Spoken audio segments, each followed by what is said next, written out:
tell you one of them, but this goes back to me in school when I was a little at school. We used to really play and have a lot of fun at it, and the whole school could do it, see? What they call pum pull away. It was a deal that you had your line that you was in, then there was another line right there, and then you had that same thing over in another place. And the deal of it is, we call it pum pull away, but if you don't come away, I'll pull you away. So that was the deal. They could pull you up if you didn't take off yourself, but they were in that line, and your idea was to get around them and get over to that other line, see? No kidding. Fun. But that was the game that we played and played. In 1936, when I graduated out of grade school, there was about 7 or 8 of us in the 8th grade. And there's one girl yet today that's still a-going. She was the only one out of those 8 that ever went to high school. The rest of us never went. Nobody in those days. The first year, that year, I had to stay home with Dad, and we sawed wood with a handsaw to keep warm on. No kidding, it was that rough in them days. You just existed. In 37 come around, it was the same way.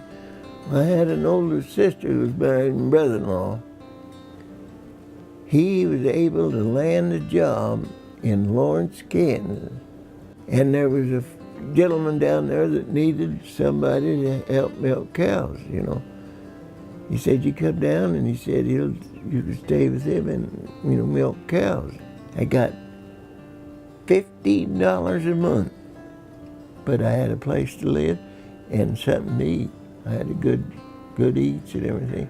Now that kind of a job lasted from about 4:30 in the morning until about 7:30 to 8 o'clock that night. 7 days a week. You did that 7 days a week, hon. And that's what it did. And I stayed with him until he sold out, left, and I thought, well, I'll go on home and see if I could get in the service.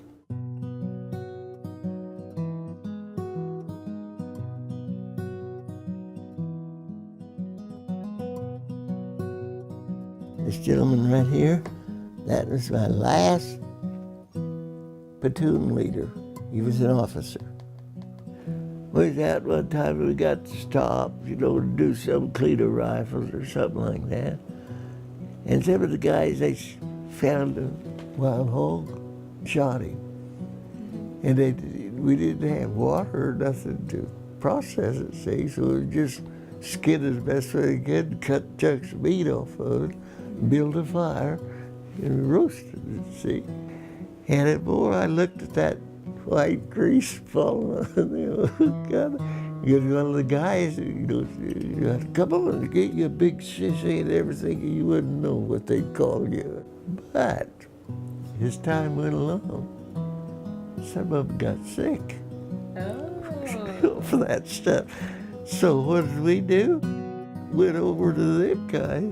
But what they said to you, said it back to them. See, yeah, don't you laugh at me. They was going to kick you clear out and everything. But sick, you know. And they were bad.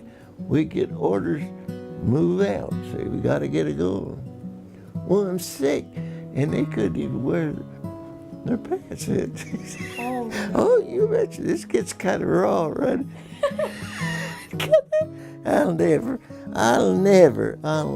forget it.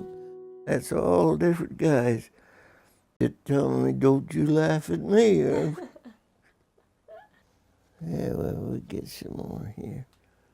God damn it, they ain't too clear anymore. You know, when you come back home, you don't just dock around and stuff. Me and old Gee Whiz, there was probably 18, 20 of us, maybe more, maybe a little bit less. And we'd have a whale of a time. It's all of us guys, you know. I couldn't drink beer with her because I didn't like it. You know, I got sick on it once. I don't care, and that was it. I could not drink in no time, you know. J.O., you know, finally got married, 47, 48, 49. Everybody got married. Then ended up, there was another boy there, and him and I started chasing together. I could remember the ladies, you know, the people out in the country on Sunday morning, they'd come to town, you know, come to church. And they told us, why don't you ask her to go someplace? And then we did, and she went. Well, I guess it went again another time, but then I think she kind of decided that I ain't going to go with that anymore. But then I asked her, she changed her mind, see? So we ended up, and that was it. So it went until August of 1951. That's when we got married. It goes on and on. I could talk to you all night long.